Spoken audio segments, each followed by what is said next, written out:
Halo semuanya, kembali lagi di podcast ASN Corner Sobat Berakhlak. Membangun Membangun Membangun ASN ASN berakhlak berakhlak dari dari suara suara ke ke karya. karya. Hari ini kita kedatangan 4 tamu narasumber spesial yang berasal dari instansi Kementerian Kesehatan Republik Indonesia. Mereka merupakan peserta Latsar dari Bapelkes Cikarang, Angkatan 6. Halo Mbak Mas, bagaimana kabarnya hari ini? Hai, luar biasa. Alhamdulillah, luar Luar biasa. biasa. Alhamdulillah jika sehat. Gimana cuaca di rumah? Mantap. Mantap, Mendung mendung, tanpa hujan. mendung tanpa udan ya.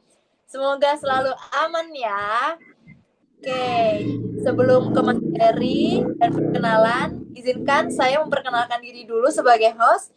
Saya Salma Nadila Hernanda dari instansi Kementerian Kesehatan RSUPN Cipto Dr. Cipto Mangunkusumo dari instalasi IGD. Oke, mari kita perkenalkan sobat-sobat ASN yang ada di Zoom ini satu persatu, dimulai dari Mbak Feni, nanti sampai dengan Mas Rizky. Boleh ya? Boleh. Boleh. Halo Sobat ASN, perkenalkan saya Feni Novelia Saputri dari instansi RSCM, bekerja di unit neonatologi. Halo Mbak Feni. Hai, Kak Halo Mbak Feni. Feni. Oke, selanjutnya Mbak Lani, boleh perkenalkan dirinya. Halo Sobat Latsa, perkenalkan saya Sri Tiolani. Saya dari Rumah Sakit Cipto Mangunkusumo Jakarta. Untuk unit kerjanya saya di ruang neonatologi. Hai teman-teman. Hai, Mbak Lani. Hai. Hebat-hebat ya. Berarti Mbak Lani seruangan ya sama Mbak Feni ya? Betul. Iya, Oke, betul. siap. Selanjutnya ada Mbak Ratih. Dari mana Mbak Ratih? Boleh kenalin dong? Oke, halo teman-teman semua. Kenalin, nama aku Rati Syamsiadia Alufi, biasa dipanggil Rati. Aku asalnya dari Rumah Sakit Dr. Cipto Mangunkusumo. Unit kerjanya di ruang rawat inap kemoterapi. Salam Halo Mbak Ratih, kenal. kenal ya. Yang terakhir ada yang paling ganteng di antara para bidadari. Siapa nih? Mas Rizky namanya. Boleh dikenalin dong Ya, Mas Rizky? ya boleh-boleh. Salam Sobat ASN semua, perkenalkan nama saya Muhammad Rizky Ramdhani, asal instansi RSPI Sulianti Saroso. Untuk saat ini saya sedang kerja di unit ICU. Weh, hebat. Mantap. Mantap. Gimana Mas Rizky? Asikkah di ICU? Keren ya kelompoknya. Menyenangkan. Iya, kita berbagai macam dari mulai bayi sampai lansia ya. Kita tanganin. Keren-keren, hebat memang perawat ya. Perawat semua kah? Betul, Perawat semua. Kakak. Betul. Oke. Kira-kira kan perkenalannya sudah selesai. Selanjutnya kita masuk ke sesi inti ya dari pembahasan kita. Tapi sebelumnya saya mau tanya sih, topik dari pembahasan kita kali ini apa sih Mbak Mas? Bisa tolong sampaikan kepada yang di rumah, kira-kira apa topik kita kali ini? Sesuai dengan virtual background kita, Bapak Membahas King Purbaya. Purbaya. Bedah Kita tokoh ya. coba bedah tokoh. Bedah tokoh ya Mas ya, bener Mbak. Kita akan membahas bedah tokoh spirit Purbaya dalam nadi ASN berakhlak. Kenapa sih kok pilihnya Pak Purbaya? Ya, karena Pak Purbaya adalah sosok yang masih fenomenal hangat diperbincangkan di berbagai sosial media, tentunya menjadi kesayangannya Gen Z. Di TikTok rame, di Instagram juga rame. Ya, karena beliau mempunyai berbagai macam pencapaian dan pendidikan beliau juga nggak kaleng-kaleng, serta beliau mampu menunjukkan bahwa pejabat nggak selamanya menjadi orang yang tidak bisa dirangkul oleh rakyat, tidak bisa dekat gitu oleh pejabat gitu. Nah, sekarang saya mau share video dulu tentang beliau biar kita lebih kenal. Boleh ya? Boleh, boleh. Boleh dong. Boleh. Oke.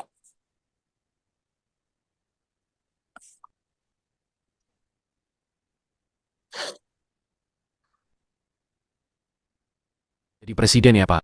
Enggak, jangan jadi presiden Pak, gak enak. Puyeng. Lagu apaan ini Pur? Buset. Lagunya Lolita. Semangat bro Pur, rakyat bersama Anda selalu. Thanks, Mas. Atur aja Pur. Biasakan pakai King. Pur lu ngedit sendiri ya? Asik bener. Iya. Ada yang ledek hasil editannya, ribut sama gua. Yang ngedit siapa kak? Lagunya kok jadul? Mandiri loh, dia ngedit sendiri.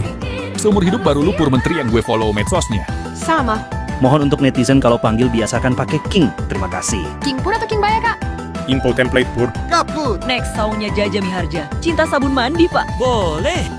Oke, terus ada Katanya kalau kata Bu Sri Mulyani kayaknya koboi. Waktu di LPS sih nggak ada yang monitor, jadi saya tenang. Ternyata di keuangan beda Bu. Salah ngomong sudut pelintir sana sini.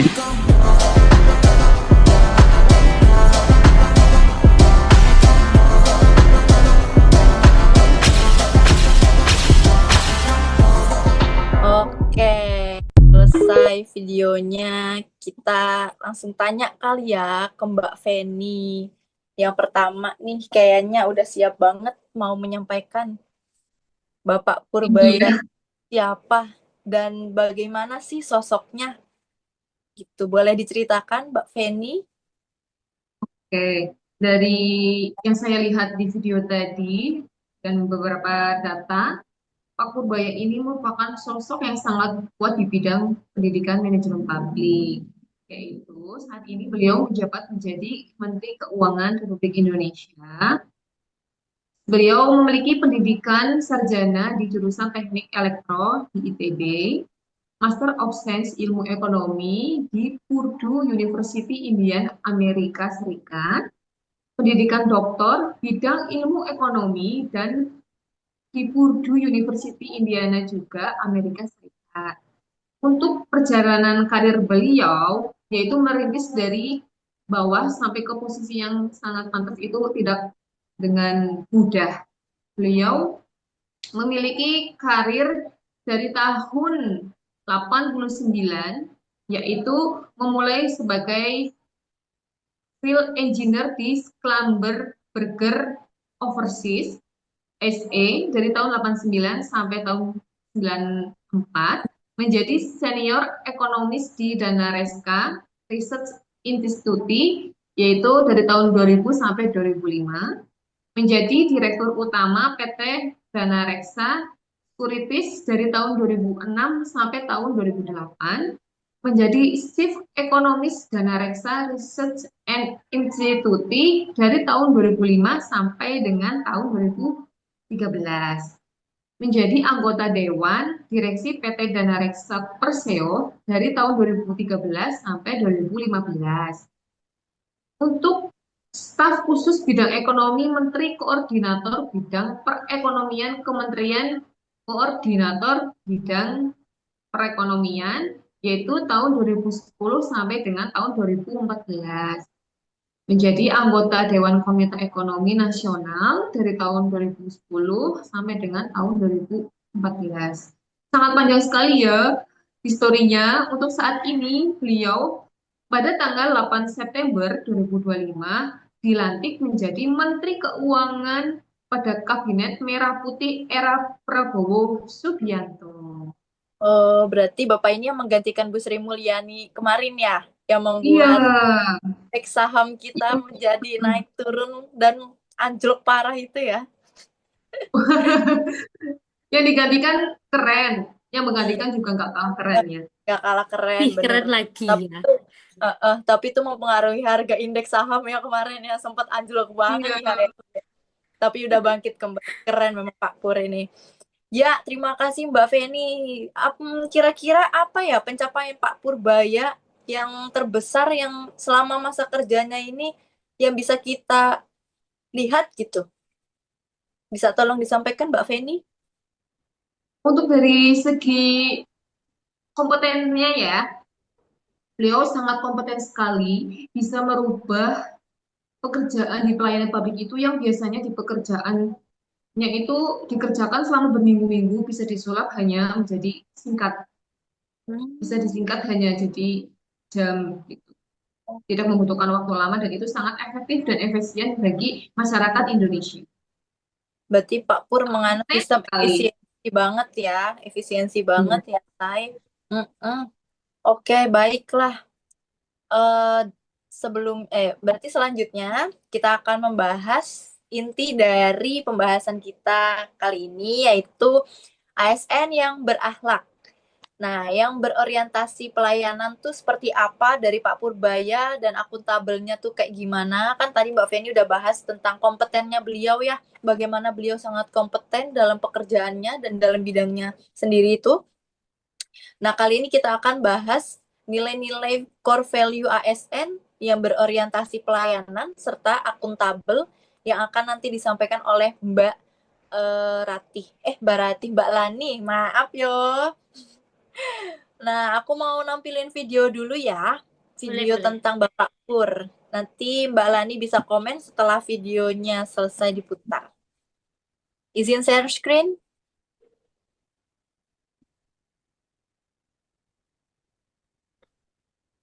Oke.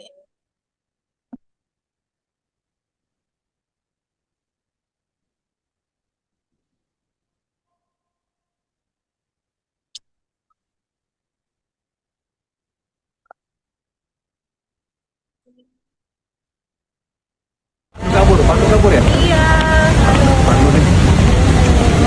Pandu lagi di Abu Dhabi ya. Pak, kunjungan ke Danantara ada kegiatan apa Pak? Kemarin Danantara komplain karena korteksnya nggak jalan. Saya mau lihat sini betul-betul nggak jalan atau emang orang Danantaranya nggak bisa masukin. Saya bawa tim IT sama tim dari kantor pajak KPP sini yang mau ini Danantara untuk membantu masukkan data-data itu. Saya mau lihat konyol apa enggak korteks punya saya. Jadi orang Danantara mengeluh ya Pak soal korteks. Untuk ngeluh habis-habisan sama saya. Saya kesini kabur dia ke luar negeri. Korteksnya nggak bisa masuknya di mana? Yang Problemnya nggak di bisa mana? masuk itu Pak Pandunya soalnya, jadi harus dia yang kasih lihat screennya. Tapi kita udah siapin screenshot, Ah. isu-isunya. Pandunya yang nggak becus, kalau yang lain bisa masukin. Kalau bisa pakai. Nah, Mbak Lani, kira-kira nih dari video tadi apa sih yang ingin disampaikan Pak Pur tentang ASN berakhlak ini? Boleh disampaikan, Mbak Lani? Saya melihat dari beliau ya, dari Pak Pur itu dari yang berorientasi ke pelayanan sangat bagus ya. Bapak Purbaya itu selalu menekankan kepada kepuasan masyarakat. Itu merupakan indikator keberhasilan utama beliau. Beliau tidak segan untuk menerima kritik langsung juga di media sosial seperti yang tadi video-video sebelumnya yang ditampilkan. Beliau juga komentar langsung di media sosial tersebut untuk merespon keluhan-keluhan dari masyarakat gitu. Integritas dalam diri beliau memastikan setiap rupiah anggaran dikelola secara efisien, efektif, dan dapat dipertanggungjawabkan sesuai hukum. Komitmen beliau sangat luar biasa ya, khususnya terkait transparansi mengenai keuangan dan kekayaan negara. Membuat kebijakan ekonomi fiskal yang menitik beratkan pada stabilitas makroekonomi dan efisiensi penerimaan. Hal ini yang masyarakat pada umumnya ya menganggap bahwa sangat pro rakyat, khususnya rakyat menengah ke bawah dan para pelaku usaha. Untuk dari sisi akuntabelnya, beliau itu sangat tegas, teliti, cermat, dan jujur dalam melaksanakan tugas. Siap menindak tegas pegawai Direktorat Keuangan maupun perbankan yang bermain-main dengan uang negara tanpa pandang bulu. Keteguhan dalam menjaga aset negara sangat keren ya, kita perlu acungi jempol pada beliau. Terus dari video Iya. tadi juga tampak sangat satset ya, sangat bertanggung jawab terhadap masalah. Jadi ketika ada masalah, beliau sangat gercep dalam menyelesaikan dalam menyelesaikan problem-problemnya, begitu. Itu sih kalau yang dari, maksudnya dari yang saya lihat gitu. Keren banget ya Mbak, berarti Bapak kita Betul. satu ini. Dia juga siap untuk dipanggil gitu, misalkan ada yang butuh dia nih. Misalkan kayak tadi tuh Danantara bilang korteksnya susah. Langsung diparanin sama Bapak. Keren banget Betul. ya. Langsung Terbang gercep, satset, beres. bawa tim IT ya Mbak. Betul. Kapan lagi Bapak Itulah Menteri tanggung kita jawab kayak beliau perlu kita acungi jempol. iya, keren. Terima kasih loh Mbak Lani, Terima sudah kasih, sangat Kak. apik penjelasannya. Oke. Kemudian untuk Mbak Ratih kayaknya akan menambahkan dari sisi kompeten ya, Mbak. Oke, baik. Mau nambahin sedikit-sedikit aja sih dari sisi kompeten ya, dari poin-poin berakhlak. Tentunya dari yang disampaikan dari Mbak Lani tadi, Pak Purbaya berusaha untuk memberikan pelayanan yang prima, untuk mencapai kepuasan masyarakat, itu tidak lepas dari kemampuan beliau ya untuk menjadi seorang Menteri Keuangan gitu. Mbak Feni di awal juga sudah menjelaskan ya terkait dengan latar belakang pendidikan yang kuat, kemudian pengalaman jangka panjang di bank dan lembaga keuangan negara. Itu sangat-sangat apa ya, udah nggak perlu kita raguin lagi deh kompetensinya seperti apa gitu ya. Saya juga pernah lihat video, beliau tuh bilang kalau misalnya di awal penjabatan itu banyak sekali tantangan-tantangan yang dihadapi. Dari kesadaran tersebut, beliau mulai menyusun kebijakan-kebijakan gitu. Dari kompetensi yang dimiliki, mulai dari evaluasi, kemudian perancangan APBN dan efektivitas anggaran yang sudah sempat dibahas sebelumnya. Hasilnya banyak banget dari capaian-capaian tersebut. Tadi juga sempat diomongin sama Mbak Salma ya terkait saham dan lain-lain. Tapi sekarang udah mulai perbaikan nih, mulai dari stabilitas ekonomi Indonesia, kemudian inflasi juga udah mulai penurunan semenjak beliau menjabat. Itu keren banget ya berkat dari kompetensi-kompetensi yang dimiliki. Nah, pencapaian luar biasa tersebut tentunya disebabkan karena beliau itu selalu memberikan kualitas terbaik gitu ya dalam melaksanakan tugas, yang mana itu sesuai dengan panduan perilaku kompeten yang ada di berakhlak gitu. Ya, Mbak Ratih. Sekali ya. Nah, pinter banget sih penjelasannya, mantap, sama kayak Mbak Lani dan Mbak Feni. Keren ya Kemenkes ya. Selanjutnya kita bahas dari sisi harmonis, loyal, adaptif, dan kolaboratif. Sebentar saya putar videonya yang akan disampaikan nanti oleh Mas Rizky, yo Mas. Mas Rizky, halo, bisa unmute? Sehingga Bapak dipilih Halo, baik. Kan waktu sarjana saya presentasi di sana, mungkin kelihatan saya cukup jago kelihatannya. Tapi yang khusus nggak ada. Ada beberapa kali aja diskusi ekonomi, tapi nggak baru-baru ini sekali. Pak, kalau dalam bahasa ilmu apakah ada Anjlok, Pak? Gimana tanggapannya, Pak? Ya? Indeks Anjlok dan iya sih, meyakinkan pasar seperti apa? Gini, selama ini ada perlambatan ekonomi yang karena berbagai hal. Dan keributan demo-demo itu sebetulnya karena sebagian masyarakat mungkin saya bilang betapa kita kita capai yang 8% itu. Dia bilang jangan lama-lama secepatnya. Ya kita cobalah. Ini kapan disampaikan Presiden tadi? Barusan saya kira 6% lebih dalam waktu tidak terlalu lama. Oke, videonya lumayan ya Mas Rizky ya. Kayaknya itu daging semua yang diomongin aku. Iya. Boleh langsung Iya. ditanggapi Mas Rizky yo. Teringat Oke, juga. baik ya. Ya, jadi saya akan menanggapi terkait dengan video yang ditampilkan tadi. Saya juga agak sedikit tertarik ya dengan gaya bicara beliau yang agak cowboy gitu kan ya. Awal-awal waktu pelantikan kan dia kan sering diremehkan. Emang bisa menggantikan Sri Mulyani ya. Karena Sri Mulyani kan udah 2 periode ya menjadi Menteri Keuangan yang ada di Indonesia, sehingga kan ibaratnya secara pengalaman yang mungkin Ibu Sri Mulyani agak di atas. Kemudian kan dari kan sudah jelaskan tuh pas waktu awal-awal pelantikan, beliau tuh ternyata udah bisa melihat itu perkembangan ekonomi kita itu seperti apa. Dari sana kan kita kan juga bisa melihat bahwa selama ini berarti Menteri udah mulai adaptif dengan perkembangan ekonomi kita. Karena kan tadi sebenarnya sih kalau di videonya agak dipanjang sedikit, dia menjelaskan bahwa pertumbuhan ekonomi Indonesia itu hanya mentok di sekitar 5%.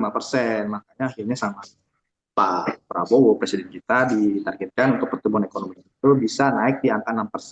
Nah, makanya dari beberapa masa tersebut dia mulai membuat kebijakan-kebijakan ya untuk bisa beradaptasi dengan perkembangan ekonomi seperti saat ini. Yang pertama tuh dia akan mencoba fokus ke pemulihan ekonomi cepat, yaitu dia dengan salah satu kebijakannya menghentikan uang 200 triliun yang diambil di kas pemerintah di Bank Indonesia.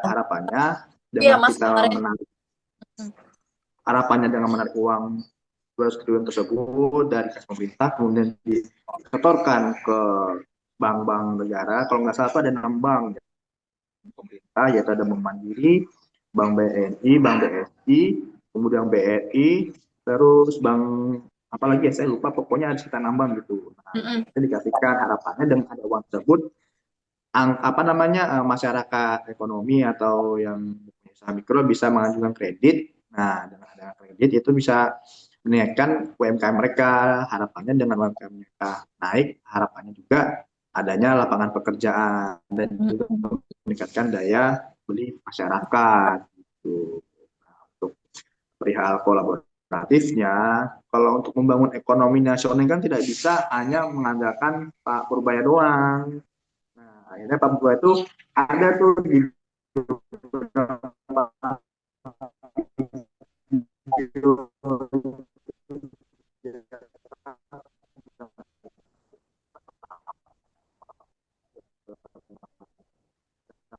Wah, sepertinya Mas Rizky ada gangguan sinyal ya. ekonomi yang lagi kita yaitu Pertamina. Itu kenapa tidak membangun kilang minyak baru selama Iya Mas, tadi ada gangguan Mas. Oh gitu. Tadi saya udah sampai mana tadi ya Mbak? Sorry ya Mbak. Soalnya sini agak Kolaborasi Kak. Mas. Pak Purba tidak bisa bekerja sendiri. Kolaborasi. Ada pion-pion di belakangnya. Jadi kan betul. Jadi kalau untuk meningkatkan ekonomi itu nggak bisa hanya mengandalkan dari Pak Menteri Purbaya doang. Dengan tindakan kolaboratif, salah satunya itu menggandeng dari BUMN sama Menteri Perdagangan sama Ekonomi lainnya. Nah, dalam untuk masalah Menteri BUMN, Pak Purbaya mengkritisi tentang Pertamina, kenapa tidak bisa membangun kilang baru. Harapannya dengan membangun kilang minyak baru, kita tuh bisa tidak perlu lagi impor bahan mentah untuk minyak gitu. Dan harapannya juga subsidi juga semakin meningkat. Kemudian juga dengan adanya ini yang thrifting, dari Pak Purbaya kan dia kan melarang keras kan untuk adanya thriftingnya. Iya betul. Kan karena kalau dia ada thrifting itu dia ibaratnya kan bekas pakai impor ya. Nah, itu pun juga kan masuknya secara ilegal ya, sehingga juga merugikan usaha tekstil manufaktur lokal, sehingga UMKM kita juga agak sedikit lesu gitu. Iya. Mungkin dari itu bisa kita ambil dari nilai adaptif sama kolaboratif dari Pak Purbaya itu sendiri. Mungkin begitu Mbak Salma. Mantap Mas Rizky, penjelasannya keren banget. Kita tepuk tangan dulu buat Mas Rizky yang amat mengenal. Kayaknya nih Bapak Purbaya, Mas Rizky menjadi panutan gak sih? Buat Gen Z yang sekarang ini. Seorang kan dari awal beliau dilantik itu udah mulai menuju gebrakan-gebrakan yang memang sangat kita rasakan manfaatnya. Iya. Oke, terima kasih Mas Rizky. Kita lanjut di pembahasan harmonis dan loyal. Pada Mbak Rati, mana Mbak Rati? Iya, halo. Ya, ayo kita share screen dulu, kita putar dulu videonya. Yang Bapak Pur. Nanti pas taruh di sana ke teman-teman di keuangan ada instruksi ini. Jadi satu yang saya kerjakan hanya menjalankan perintah presiden.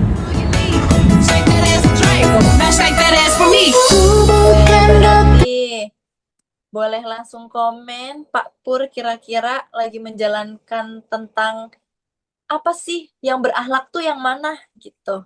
Bisa tolong disampaikan? Boleh. Aduh, Salfok nih lagunya asik banget.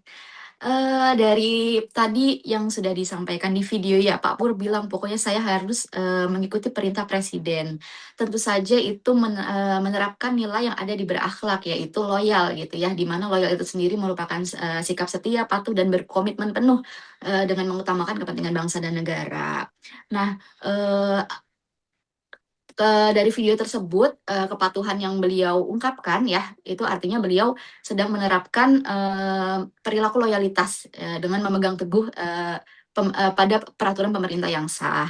Selain itu juga sebagai apa namanya Menteri Keuangan ya. Sebagai Menteri Keuangan dari awal juga beliau selalu bilang kalau beliau itu mau mengutamakannya untuk rakyat gitu ya. Pokoknya untuk kepentingan rakyat, untuk kesejahteraan rakyat gitu dari kebijakan-kebijakan yang diambil. Hal ini tentunya sesuai dengan amanat undang-undang juga, Undang-Undang 1945 dan juga sesuai dengan Pancasila.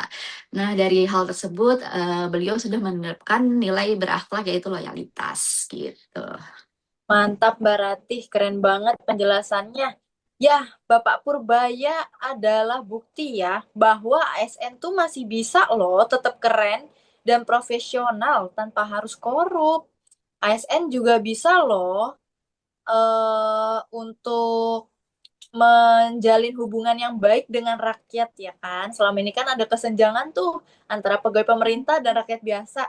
Nah, Pak Pur ini menunjukkan dia juga kalau di channelnya tuh sering banget aku lihat dia makan kaki lima bareng pegawainya yang lain. Kayak nggak ada gap gitu loh antara pemimpin dan bawahan. Ya, jadi kira-kira nih Mbak, Mas, evaluasi akhirnya untuk Bapak sosok Bapak Purbaya ini seperti apa ya? Dimulai dari saya ya.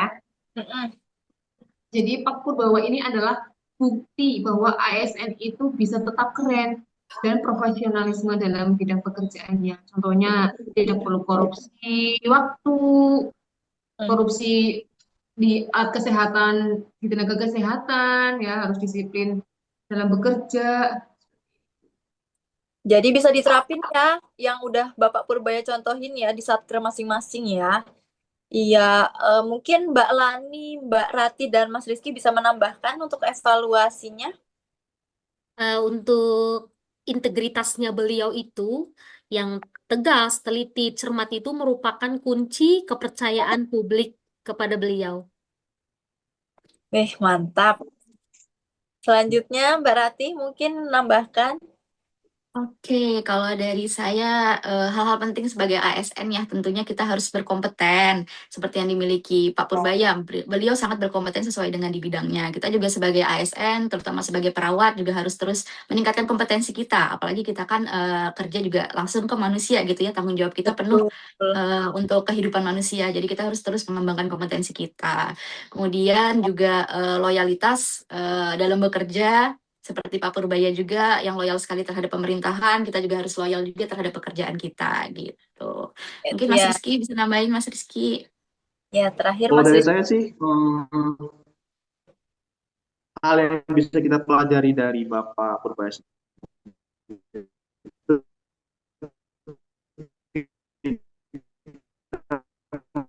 Mas Rizky terganggu sinyalnya Mas Rizky. Ya.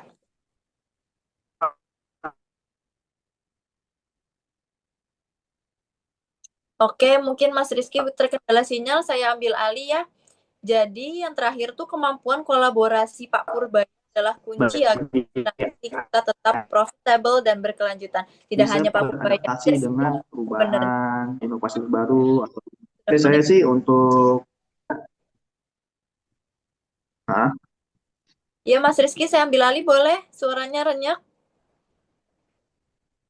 Unstable sinyalnya. Oke, lanjut ya. Kemampuan kolaborasi yang dimiliki ASN adalah kunci agar instansi kita tetap profitable dan berkelanjutan. Terima kasih rekan-rekan semua. Pesan untuk Sobat Latsar. Jadilah ASN seperti Pak Purbaya, berakhlak, berdaya, dan bangga melayani bangsa. Sampai jumpa di episode selanjutnya. Sehat selalu, Sobat ASN. Terima kasih. Terima kasih.